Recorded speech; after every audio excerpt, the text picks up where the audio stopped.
तो दोस्तों ये है ओला S1।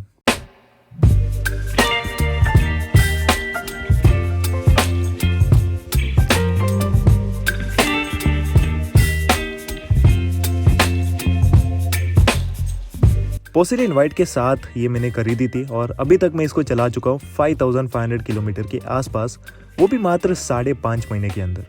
सो या मेरी रनिंग काफ़ी ज़्यादा सही है, बट इतने लंबे से एक्सपीरियंस के अंदर मैं इसमें बहुत सारी पॉजिटिव चीज़ें एज वेल एज कुछ नेगेटिव चीज़ें एक्सपीरियंस कर चुका हूँ, जिसके बारे में मैं आपको बताना चाहूँगा इसी वीडियो के अंदर। देखो, मैं आपकी तरह एक नॉर्मल यूज़र हूँ। नॉर्मली मैं स्कूटर को चलाता हूँ और एक्सपीरियंस करता हूँ, बट सिंस मुझे इसके रिलेटेड एक लॉन्ग टर्म वीडियो डालनी थी, तो इसलिए मैंने स्कूटर को अपने लिमिट तक टेस्ट किया। तो इसके लिमिट तक टेस्ट करने के बाद मेरा एक्सपीरियंस कैसा रहा, इसके बारे में जानेंगे इस वीडियो के अंदर। जब भी कोई ओला इलेक्ट्रिक स्कूटर के बारे में बात करता है तो सबसे पहले मन में आते हैं बग्स, क्योंकि ये शुरुआत में जब स्कूटर आई थी इसमें बहुत सारे बग्स थे। एंड मैं एग्री करता हूँ कि ओवर द टाइम ओला ने बहुत सारे इसमें इंप्रूवमेंट्स ऑलरेडी कर चुके हैं। काफ़ी सारे ओनर्स, काफ़ी सारे यूट्यूबर्स बता रहे हैं कि इसमें अभी कोई बग नहीं है, लेकिन आई डोंट थिंक सो। इसमें अभी भी बहुत सारे बग्स है। जैसे कि रिसेंटली मुझे कहीं पर जाना था एंड इसका जो पूरा डिस्प्ले है ना वो कम्प्लीटली हैंग हो जाता है। जैसे कि इसका जो लॉक स्क्रीन है वो सबसे पहले हैंग हो जाता है, जिसकी वजह से मैं स्कूटर को अनलॉक नहीं कर पाता। लेकिन जैसे तैसे करके मैंने फ़ोन के द्वारा स्कूटर को अनलॉक कर दिया, और जब मैं स्कूटर को फाइनली राइड कर रहा था तो आप देख सकते हो इसका जो डिस्प्ले है ना वो कम्प्लीटली हैंग हो चुका है। सो बेसिकली कोई इन्फॉर्मेशन है डिस्प्ले नहीं कर रहा। सो या ऐसे छोटे मोटे बग्स मैं बहुत बार फेस कर चुका हूँ। इसको अवॉइड करना बहुत ही सिंपल है। डेली आपको रिबूट करना पड़ेगा स्कूटर को, बट द थिंग इज ये थोड़ा सा अनोइंग हो जाता है, बिकॉज अगर आपको जल्दी से फटाफट कहीं निकलना है तो आप रिबूट करके 5 मिनट वेट नहीं कर सकते। Apart from that Ola electric का जो एप्लीकेशन आता है फ़ोन के लिए, उसमें भी ऑप्टिमाइजेशन के हिसाब से बहुत ज़्यादा दिक्कत है। जैसे कि देखो, मैं ज़्यादातर इसको लॉक अनलॉक के लिए यूज़ करता हूँ, बाकी सारी जो फीचर्स है वो मुझे बिल्कुल ही यूजलेस लगते हैं। So let me explain what happens. तो बहुत बार क्या होता है कि मेरा जो स्कूटर है ना वो फ़ोन के ब्लूटूथ से तो कनेक्ट हो जाता है, लेकिन ऐप के अंदर जब मैं ओपन करता हूँ तो इसका जो ब्लूटूथ है वो डिसकनेक्टेड करके डिस्प्ले करता है, विच इज़ वेरी डिसअपॉइंटिंग। इसकी वजह से इसका जो लॉक अनलॉक एंड जो बूट अनलॉक का ऑप्शन है वो कम्प्लीटली डिसेबल हो जाता है, जिसकी वजह से ज़बरदस्ती मुझे पासवर्ड डालकर स्कूटर को अनलॉक करना पड़ेगा। अपार्ट फ्रॉम दैट इसके अंदर आपको मिलता है proximity unlock, which is one of the worst thing, because ये कभी कभार ही काम करता है। और अगर गलती से भी प्रॉक्सिमिटी अनलॉक के द्वारा स्कूटर अनलॉक हो जाती है तो विद इन 2 सेकेंड्स ये अपने आप लॉक भी हो जाती है। सो डेफिनेटली इसमें इंप्रूवमेंट की जो है बहुत ही ज़्यादा ज़रूरत है। अबे कौन है तू, रुक जा, रुक। इसके अलावा जब बात आती है फीचर्स की, सो ओला S1 के अंदर आपको cruise control and hyper mode को छोड़कर सारे फीचर्स मिलते हैं compare to the S1 Pro। But the thing is इसमें से बहुत सारी जो फीचर्स है वो मुझे गिमिकी लगते हैं। सबसे पहले इसका जो पार्टी मोड है वो मुझे बिल्कुल ही यूजलेस लगा, बिकॉज जस्ट आप इमेजिन करो मैं किसी मैदान में इसका पार्टी मोड ऑन करके फुल वॉल्यूम में म्यूजिक बजाकर अगर मैं डांस करूंगा तो लोग ना मुझे पागल समझेंगे, चपरी समझेंगे।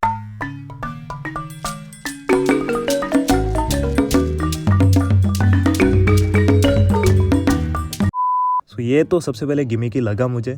अपार्ट फ्रॉम दैट इसका जो मोड साउंड है, मतलब यार क्या सोचकर ये बना है। जस्ट आप एक बार सुनो इसको।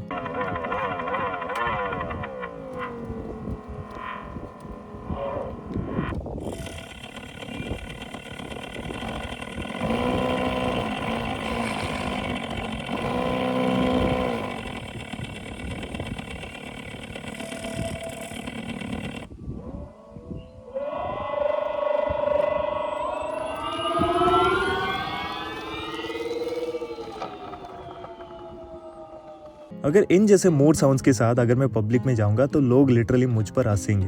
तो यार ये एक चीज़ है जो कि मुझे काफ़ी ज़्यादा अनोइंग लगी, और मोड साउंड्स ना मुझे बहुत ज़्यादा गिमिकी लगते हैं। लेकिन ऐसा नहीं है इसमें यूज़फुल फीचर्स ही नहीं है। कुछ ऐसे फीचर्स है जो कि बहुत ही ज़्यादा यूज़फुल लगते हैं, जैसे कि इसका जो नेविगेशन सिस्टम है, it is very useful, because ये एक लॉती स्कूटर है जो कि फ्री ऑफ कॉस्ट आपको ये नेविगेशन सिस्टम प्रोवाइड कर रहा है।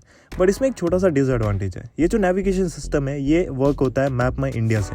तो मैप माई इंडिया डेफिनेटली बहुत अच्छे से काम करता है, बट इसमें सारे लोकेशन डिस्प्ले नहीं है, जिसकी वजह से अगर आपको कोई पर्टिकुलर डेस्टिनेशन में जाना है तो आपको अपने फ़ोन का गूगल मैप ही यूज़ करना पड़ेगा। बट या फ्री ऑफ कॉस्ट ओला जो दे रही है ना उसको हमें डेफिनेटली अप्रिशिएट करना चाहिए। अपार्ट फ्रॉम दैट इसका म्यूजिक सिस्टम जो कि मुझे बहुत ज़्यादा यूज़फुल लगा। कुछ ओला ओनर्स मैंने देखे हैं कि इसको मिस यूज़ करते हैं, स्पेशली चपरी लोग। वो क्या करते हैं, अजीब सा म्यूजिक लगाकर फुल वॉल्यूम में पब्लिक में प्ले करते हैं, जिसकी वजह से लोगों को बहुत ज़्यादा परेशानी होती है, थोड़ा सा इरिटेटिंग लगता है। लेकिन इसको अगर आप प्रैक्टिकली प्रॉपर वे में यूज़ करेंगे तो आप इस म्यूज़िक सिस्टम से फ़िदा हो जाएंगे।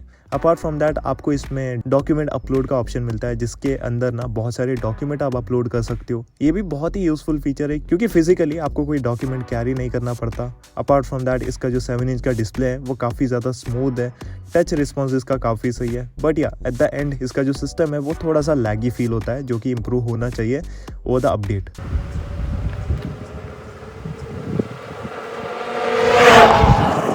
अभी चलिए बात कर लेते हैं परफॉर्मेंस के बारे में।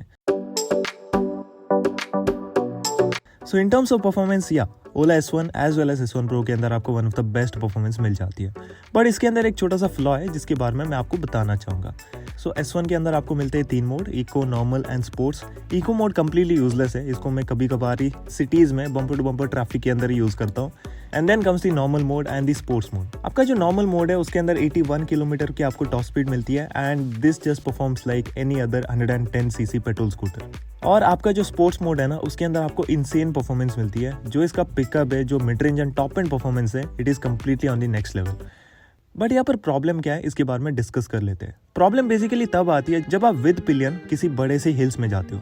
छोटे मोटे हिल्स में आपको कोई भी दिक्कत नहीं होगी, लेकिन अगर कोई बड़ा सा हिल है जहाँ पर इंक्लिनेशन एंगल काफी ज्यादा है, जहाँ पर चढ़ाई काफी ज्यादा खतरनाक है, तब बेसिकली क्या होता है कि जब आप मोमेंटम में होंगे तब कुछ नहीं होगा। लेकिन अगर आप विद पिलियन हिल्स के बीच में रोक कर जब आप एक्सेलरेट करने की कोशिश करते हो इन दी नॉर्मल मोड, ये स्कूटर कभी चढ़ ही नहीं पाएगी। सो बेसिकली ये मेरे साथ हुआ था एक्सपीरियंस। एक बड़े से हिल में मैं गया था विद पिलियन, वेट था लगभग 150 किलोस एंड बेसिकली क्या हो जाता है कि हिल्स के बीच में जब मैं रोक कर एक्सेलरेट करने की कोशिश करता हूँ तो स्कूटर बेसिकली फंस जाती है। एंड देन मैंने इसको डाला स्पोर्ट्स मोड में, उसके बावजूद भी ये एक्चुअल में नहीं चढ़ रही थी। सो इनिशियल पिकअप डेफिनेटली इसका थोड़ा सा बेहतर हो सकता है। मैंने नोटिस किया कि 0 to 15 kmph ये थोड़ी सी स्ट्रगल करती है ऑन दी हिल्स, बट एक बार 15 kmph की स्पीड अचीव कर लेती है उसके बाद आपको काफ़ी अच्छी परफॉर्मेंस मिल जाती है। सो बेसिकली इनिशियल परफॉर्मेंस को थोड़ा सा इंप्रूव किया जा सकता है। मुझे सबसे ज़्यादा स्टूपिड चीज़ ये लगती है कि दोनों S1 एंड S1 Pro के अंदर आपको सेम मोटर मिलता है विद सेम आउटपुट 8.5 किलोवाट, लेकिन उसके बावजूद भी S1 के अंदर आप कंप्लीट पावर उसका यूज़ नहीं कर सकते। तो मेरे हिसाब से ओला को कुछ ऐसा मोड प्रोवाइड करना चाहिए S1 के अंदर, जैसे कि कोई पावर मोड जिसमें ना इनिशियली 0 to 15 kmph तक हमें हाइपर मोड वाला पावर मिले एंड एक बार 15 kmph स्पीड टच होने के बाद ना ये अपने आप नॉर्मल मोड में शिफ्ट हो जाए। तो ऐसा कुछ मोड एक्चुअल में लाना चाहिए जो कि हिल्स में काफ़ी ज़्यादा काम आए। वैसे एक चीज़ बताना चाहूँगा कि S1 Pro के अंदर ऐसी कोई दिक्कत नहीं है, किसी भी हिल्स में कितना भी पिलियन वेट आप लेकर चलाओ। अभी परफॉर्मेंस तो आपको इतनी अच्छी मिल जाती है, लेकिन इसको हैंडल करने के लिए अच्छी हैंडलिंग एंड स्टेबिलिटी भी बहुत ज़्यादा मैटर करती है। So in terms of handling and stability this scooter is literally a beast. I mean इसमें जो आपको हैंडलिंग मिलती है, जो स्टेबिलिटी मिलती है हाई स्पीड के अंदर, it is literally unbeatable by any other electric scooter in India. Even अगर मैं कंपेयर करूँ इसको Ather 450X से, उससे भी कई गुना बेहतर आपको इसकी हाई स्पीड स्टेबिलिटी देखने को मिल जाती है। S1 की स्टेबिलिटी वैसे ही अच्छी है, दोनों S1 एंड S1 Pro अपने टॉप स्पीड में काफ़ी अच्छे से हैंडल करती है। S1 Pro के अंदर आपको हाइपर मोड मिलता है जो कि जा सकता है अराउंड 117 किलोमीटर पर आवर की स्पीड में, और उतने स्पीड के अंदर भी मुझे काफ़ी ज़्यादा कॉन्फिडेंस मिल रहा था without any issues. So definitely in terms of high speed stability this scooter is literally unbeatable. But या इसमें कुछ फ्लॉज भी है जिसके बारे में मैं आपको बताना चाहूँगा, लेकिन उससे पहले हैंडलिंग के बारे में डिस्कस कर लेते हैं। अभी एक छोटा सा डिस्क्लेमर देना चाहूँगा, जो भी चीज़ें मैं आपको दिखाने वाला हूँ this is just for testing purpose, आप इसको बिल्कुल भी ट्राई मत कीजिएगा। तो जस्ट इसकी handling and low speed stability दिखाने के लिए मैं इसका जो हैंडल है वो बेसिकली छोड़ रहा हूँ, and even after that I am literally able to control it without any issues. So basically जो सेंटर ऑफ मास आपको मिलता है स्कूटर के अंदर, it is completely on the next level. So इस प्राइसिंग के अंदर मैं बहुत सारे स्कूटर चला चुका हूँ, लेकिन ऐसी स्टेबिलिटी मुझे किसी भी स्कूटर के अंदर देखने को नहीं मिली। Even around the corners, even on the sloppy region, विदाउट इसके हैंडल बार्स को छुए मैं इसको कंट्रोल कर पा रहा हूँ। When it comes to handling, high speed में इसकी जो हैंडलिंग है वो काफ़ी अच्छी है। हाईवेज में आप इसको बिना किसी दिक्कत के मैन्यूवर कर सकते हो। इवन सिटीज़ में अगर आप एक नॉर्मल 40-50 की स्पीड में जाते हो, वहाँ पर भी आप इसको विदाउट एनी इश्यूज मैन्यूवर कर सकते हो। बट जब बहुत ही ज़्यादा लो स्पीड आती है तब इसको चलाने में थोड़ी दिक्कत हो सकती है। जैसे कि 10 to 15 kmph की स्पीड में अगर आपको कहीं पर गलीज में चलाना है, तब एक शॉर्ट राइडर के लिए थोड़ी बहुत दिक्कत हो सकती है because this scooter is kind of heavy.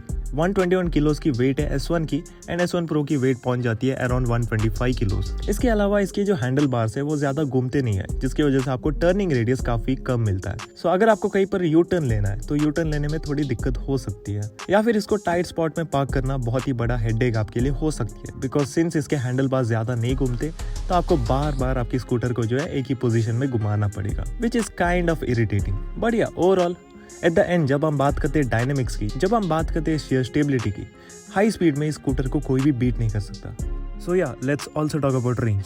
अभी रेंज के बारे में बात करूं तो ओला S1 के रेंज के बारे में जानने से पहले आप ये तो जान लो कि मेरी जो रनिंग है वो किन रोड्स में ज़्यादा है। तो ये देखो, एक छोटे से डायग्राम से मैं आपको समझा रहा हूँ, क्योंकि देखो मेरे पास रोड्स दिखाने के लिए गोप्रो नहीं है, तो इसलिए चैनल को सब्सक्राइब कर लेना, सपोर्ट कर लेना, ताकि आगे जाकर ना मैं मज़ेदार आपको गोप्रो शॉट्स दिखा सकूँ। सो अभी पेन पेपर से काम चला लेते। तो सबसे पहले देखो, ये है पॉइंट A एंड ये है पॉइंट B, बेसिकली मेरा घर और मेरा कॉलेज। सो घर से कॉलेज जाने में ना लगभग 13 किलोमीटर्स का डिस्टेंस है और आने में 13 किलोमीटर्स का डिस्टेंस, यानी कि total 26 kilometre up and down. अभी ये जो रोड है ना ये बिल्कुल सीधा नहीं है, इसमें काफ़ी अप्स एंड डाउन्स भी है, जैसे कि आधा किलोमीटर यहाँ से यहाँ तक थोड़ी बहुत ऑफ रोडिंग है, उसके बाद एक छोटा सा डाउन हिल आता है एंड 3 किलोमीटर तक एक बड़ा सा अप हिल भी आता है। तो ये रोड ना ओला S1 के लिए काफ़ी ज़्यादा चैलेंजिंग हो जाता है। तो मैंने क्या किया, रेंज टेस्ट करने के लिए अपनी स्कूटर को इसी रोड में बार बार चलाकर देखा। सो रिजल्ट्स कुछ ऐसे थे। सो फर्स्टली मैंने रेंज टेस्ट किया विद अ सिंगल राइडर। सो मेरी जो वेट है वो है अराउंड 80 किलोज। तो सक्सेसफुली 3 राउंड लगाने के बाद जो है मेरी स्कूटर की बैटरी डाउन हो जाती है एंड अपने आप ही इको मोड में शिफ्ट हो जाती है। तो टोटली मैंने ट्रैवल किए थे अराउंड 78 किलोमीटर्स। उसके बाद लगभग 14 किलोमीटर्स जो है वो इको मोड में अभी भी बाकी थे। तो अप्रॉक्सीमेटली मैं लगा रहा हूँ 85 to 90 kilometres of range. And then मैंने पिलियन के साथ भी चेक किया, टोटल वेट था हमारा 130 किलोग्राम्स। लेकिन इस बार रिजल्ट्स थोड़े से हटके थे। 2 राउंड्स तो मैंने सक्सेसफुली लगा लिए, लेकिन थर्ड राउंड में मैं पॉइंट A से पॉइंट B तो निकल गया, लेकिन जब मैं वापस आ रहा था तो आधे रोड में ही जो मेरी स्कूटर है वो इको मोड में शिफ्ट हो जाती है। सो टोटली मैंने ट्रैवल किए थे लगभग 70 किलोमीटर्स, बट इको मोड के अंदर अभी भी 13 किलोमीटर्स ऑफ रेंज बाकी थी। तो अप्रॉक्सीमेटली मैं रख रहा हूँ 75 to 80 kilometres of range with 2 persons, that is 150 kilograms. So या इन टर्म्स ऑफ रेंज मैं काफ़ी सेटिस्फाइड हूँ, बट मेरी जो राइडिंग कंडीशन थी उसके बारे में भी आप जान लो। चलिए अभी बात कर लेते हैं प्रैक्टिकलिटी के बारे में। सो जब प्रैक्टिकलिटी की बात आती है, definitely Ola S1 as well as S1 Pro one of the best माने जा सकते हैं, बट इसके अंदर भी कुछ फ्लॉज है। फर्स्टली देखो, अगर मैं बात करूँ बूट स्पेस के बारे में, so this scooter has got one of the best boot space. इसके अंदर आपको मिलता है around 36 litres of boot space, जो कि बहुत ही ज्यादा होता है। इसमें आप अपने ग्रोसरी आइटम्स, आप अपना पूरा backpack, laptop without any issues रख सकते हो। बूट स्पेस के हिसाब से आपको कोई दिक्कत नहीं होगी। बट या इसमें एक छोटा सा कॉन है, जैसे कि अगर आपके पास बड़े साइज वाला फुल फेस हेलमेट है तो वो ना इसके अंदर फिट नहीं बैठेगा, क्योंकि इस बूट में ना आपको हाइट ज्यादा नहीं मिलती है। एंड यहाँ पर अगर आप फुटबोर्ड एरिया में देखेंगे तो इधर भी काफी ज्यादा स्पेस है। जैसे कि देखो, मेरी जो हाइट है वो है अराउंड 6.2 के आसपास, लेकिन इसके बावजूद भी मुझे पैर रखने के लिए काफी अच्छी खासी जगह इसमें मिल रही है। अपार्ट फ्रॉम दैट आप अपना ग्रोसरी आइटम, लगेज वगैरह आराम से इसमें रख सकते हो, बट फ्लैट सरफेस वाली चीजें जैसे कि सिलेंडर आप इसके ऊपर नहीं रख सकते, क्योंकि इसमें ना आपके छोटा सा हम्प देखने को मिल जाता है। इसके अलावा कुछ कंजूसी वाली चीज़ें भी ओला ने की है, जैसे कि देखो इसके अंदर ना आपको कोई लेडीज़ फुट रेस्ट या फिर सेंटर स्टैंड देखने को नहीं मिलता। तो ये बाय डिफ़ॉल्ट सभी स्कूटर के साथ आता है, लेकिन ओला ने इसको एज एन एसेसरी प्रोवाइड किया है। अपार्ट फ्रॉम दैट इनका जो साइड स्टैंड है, it is one of the worst. इसमें आपको बेसिकली फाइबर का material along with cast aluminium मिलता है, और इसका जो फील है ना वो काफ़ी ज़्यादा चीप है, और इसको लगाने पर कॉन्फिडेंस भी नहीं मिलता कि हमारी स्कूटर खड़ी हो पाएगी या नहीं। सो या इसको डेफिनेटली इंप्रूव करना चाहिए। अपार्ट फ्रॉम दैट इसका जो ग्रैब हैंडल है, देखने के हिसाब से definitely it looks very sporty, but practically it is not that great. पकड़ने के लिए तो ठीक है, बट ओला ना इसको एज अ बैक रेस्ट भी डिजाइन कर सकता था, जैसे कि आपको एक्टिवा या फिर जुपिटर के अंदर देखने को मिल जाता है। So this was all about the practicality. Overall practicality के हिसाब से सही है, स्पेस वगैरह आपको काफी अच्छा देखने को मिल जाता है, लेकिन इसके अंदर आपको कुछ कॉन्स भी देखने को मिल जाते हैं, जिसके बारे में मैंने अभी मेंशन किया। एंड या ग्राउंड क्लियरेंस के बारे में मैं आपको बताना भूल गया, इसके अंदर आपको ग्राउंड क्लियरेंस काफी अच्छी मिलती है। अगर आप बड़े से स्पीड ब्रेकर के ऊपर भी चलाएंगे तो ग्राउंड क्लियरेंस से लेकर आपको कोई शिकायत नहीं होगी। अगर मैं बात करूँ कंफर्ट के बारे में, so when it comes to comfort, Ola S1 as well as S1 Pro के अंदर जो आपको सीट्स मिलते हैं, सीट्स आर वेरी गुड। इस सीट्स के अंदर आपको काफ़ी एक ब्यूटीफुल स्टिचिंग मिलती है, अलॉन्ग विद दैट इसकी जो कुशनिंग है वो भी बहुत ही ज़्यादा अच्छी है। सो राइडिंग कंफर्ट आपको काफ़ी अच्छा मिलेगा। अपार्ट फ्रॉम दैट इसका जो सीटिंग पोस्चर है वो भी आपको स्लाइटली कमांडिंग मिलता है। इसके जो हैंडल बार्स है वो भी एक टिपिकल स्कूटर से थोड़े से ज़्यादा ही रेस्ड है। शुरुआत में जब आप इस स्कूटर को राइड करेंगे तो काइंड ऑफ ए वियर्ड आपको फील होगी, लेकिन एक बार जब आपको इसकी आदत लग जाएगी, this one will just feel like a cruiser. तो लॉन्ग राइड्स में अगर आपको जाने हैं, अगर आपको 70-80 किलोमीटर के आसपास भी राइड करने हैं कंटिन्यूसली, इसमें आपको ऑप्टिमम कंफर्ट मिलेगा। साथ में इसके अंदर आपको किसी भी तरह की बैक पेन या फिर शोल्डर पेन बिल्कुल भी फील नहीं होने वाला। बट या एक छोटा सा फ्लॉ भी है, जैसे कि इसकी जो सीट्स है ना उसकी विड्थ बहुत ज़्यादा है। सो पिलियन के लिए थोड़ी वाइड सीट होने की वजह से पिलियन को थोड़ी थाइज में दिक्कत हो सकती है। सो बेसिकली ये चीज़ मैं खुद एक्सपीरियंस कर चुका हूँ एंड इवन मेरे फ्रेंड्स भी इसको एक्सपीरियंस कर चुके हैं। तो सीट जो है वो थोड़ी सी इसकी टिपिकल स्कूटर जैसी हो सकती थी, बट या छोटे मोटे कॉम्प्रोमाइजेस शायद हम कर सकते हैं। So this was all about the riding comfort. But comfort में एक और चीज़ आती है जो कि है राइड क्वालिटी। सो इस स्कूटर के अंदर आपको सिंगल साइडेड सस्पेंशन मिलते हैं। सामने की साइड में आपको single sided front folk and पीछे आपको मोनोशॉक वाला सस्पेंशन मिलता है। So in terms of design ये देखने में बहुत ही ज़्यादा खूबसूरत लगता है। ये काफ़ी प्रीमियम स्पोर्ट्स स्कूटर वाली अपील आपको इसको देखकर मिलेगी। अपार्ट फ्रॉम दैट अगर मैं बात करूँ इसके राइडिंग कंफर्ट की, तो इसकी जो सस्पेंशन है वो ज़्यादा स्टिफ नहीं है। जैसे कि अगर मैं बात करूँ एथर 450X की, तो उसके अंदर स्टेबिलिटी को मेंटेन करने के लिए एक स्टिफर सस्पेंशन का सेटअप दिया गया है, जो कि बैड रोड्स में बहुत ही बुरी तरीके से परफॉर्म करते हैं। छोटे से छोटे बम्प्स में भी आपको काफी ज्यादा जर्किनेस उसके अंदर फील होते हैं। And then comes the TVS iQube और TVS Jupiter। दोनों के अंदर आपको सेम सेटअप वाले सस्पेंशन मिलते हैं एंड जो सस्पेंशन है ना वो काफी सॉफ्टर साइड में है। सस्पेंशन के अंदर आपको ट्रैवल भी काफी अच्छा खासा देखने को मिल जाता है, जिसकी वजह से बैड रोड्स में इवन स्पीड ब्रेकर्स के ऊपर ये बहुत ही ज्यादा कंफर्टेबल फील होते हैं। तो ओला की जो राइड क्वालिटी है वो इन दोनों स्कूटर्स के बीच में आती है। ना इसकी सस्पेंशन बहुत ही ज्यादा कंफर्टेबल है, ना इसकी सस्पेंशन ओवरली स्टिफ है। तो काइंड ऑफ आपको इसके अंदर एक बैलेंस मिल जाता है, ताकि आपको राइड क्वालिटी भी अच्छी मिले और साथ में जो स्टेबिलिटी है हाई स्पीड में वो भी आपको काफी अच्छी देखने को मिले। So in terms of suspension setup मैं काइंड ऑफ इम्प्रेस्ड हूँ, लेकिन अगर आपकी रनिंग ना बैड रोड्स में काफी ज्यादा है तब आपको TVS iQube कहीं ना कहीं ज्यादा पसंद आने वाली है। Apart from that Ola electric के सबसे बड़े कॉन के बारे में बात की जाए तो वो है डेफिनेटली इसकी बिल्ड क्वालिटी। ऑलमोस्ट 10 में से 7 ऐसे ओनर्स होते हैं जो कि इसके बारे में कंप्लेन करते हैं, और इस चीज़ को मैं डेफिनेटली एग्री करता हूँ। बट द थिंग इज, क्या इसकी बिल्ड क्वालिटी इतनी भी बुरी है? मुझे नहीं लगता। देखो यहाँ पर फिट फिनिश के हिसाब से या देयर आर मेनी प्रॉब्लम्स। जैसे कि आप देखो ये जो प्लास्टिक है बहुत ही ज़्यादा फ्लिम्सी फील होता है।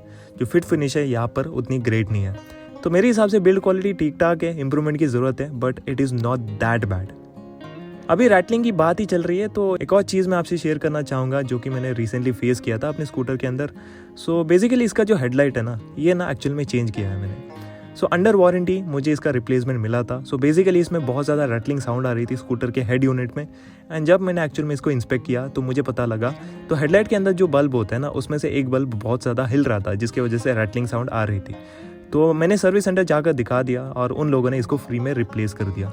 तो अगर आपके स्कूटर के हेड यूनिट में ऐसा ही कुछ साउंड आ रहा है सो डेफिनेटली आप फ्री रिप्लेसमेंट के लिए रिक्वेस्ट कर सकते हो। वो लोग अंडर वारंटी इसको रिप्लेस कर देंगे without any issue. So at the end अगर मैं बात करूँ कंक्लूजन के बारे में, Ola S1 as well as S1 Pro one of the best scooter है जो कि आप इस बजट के हिसाब से ले सकते हो। ऐसा ना एक्चुअल में बहुत सारे सोर्सेस कहते हैं और मैं भी इस पर एग्री करता हूँ, बिकॉज ये ना बहुत सारी चीज़ें आपको ऑफर करती है। इसमें आपको बहुत सारे फीचर्स मिलते हैं, रेंज आपको काफ़ी अच्छी मिलती है, एंड मोस्ट इंपॉर्टेंटली जो परफॉर्मेंस एंड हैंडलिंग है जो कि आपको ये स्कूटर ऑफर करती है, it is completely on the next level. So definitely मैं आपको कम्प्लीटली रेकमेंड करूंगा अगर आपको ओला लेनी है तो। या इसमें कुछ नेगेटिव चीज़ें आपको देखने को मिल जाती है, इसमें काफ़ी सारे फ्लॉज भी हैं, लेकिन जब आप इस स्कूटर को चलाएंगे, जब आप इस EV को मोर एंड मोर एक्सपीरियंस करेंगे, मैं आपको गारंटी दे रहा हूँ ये सारी जो फ्लॉज, ये सारी जो छोटी मोटी नेगेटिव चीज़ें हैं ना, इसको आप कंप्लीटली भूल जाएंगे। सो एट द एंड मैं इसको best electric scooter in India नहीं कहूँगा, बिकॉज कोई भी व्हीकल बेस्ट नहीं हो सकती, लेकिन अगर ये स्कूटर एट द एंड आपके रिक्वायरमेंट को फुलफिल कर रही है देन ये आपके लिए सबसे बेस्ट हो सकती है। सो इस वीडियो के अंदर दोस्तों यही था सब कुछ जो कि मैं आपको बताना चाहता था। अगर आपको ये वीडियो हेल्पफुल लगी, अगर आपको ये वीडियो पसंद आई तो इस वीडियो को लाइक करना, एंड मोस्ट इंपॉर्टेंटली इस वीडियो को आप लोग ज़्यादा से ज़्यादा लोगों तक शेयर करना। बाकी दोस्तों फॉर एक्स्ट्रा सपोर्ट इस चैनल को ज़रूर से सब्सक्राइब कर लेना एंड बेल आइकन को भी ज़रूर से दबाना। ऐसी और कंटेंट में लाने की कोशिश करूँगा आगे जाकर। So this was all about it, and इसी के साथ मिलते हैं आपसे अगली वीडियो के अंदर।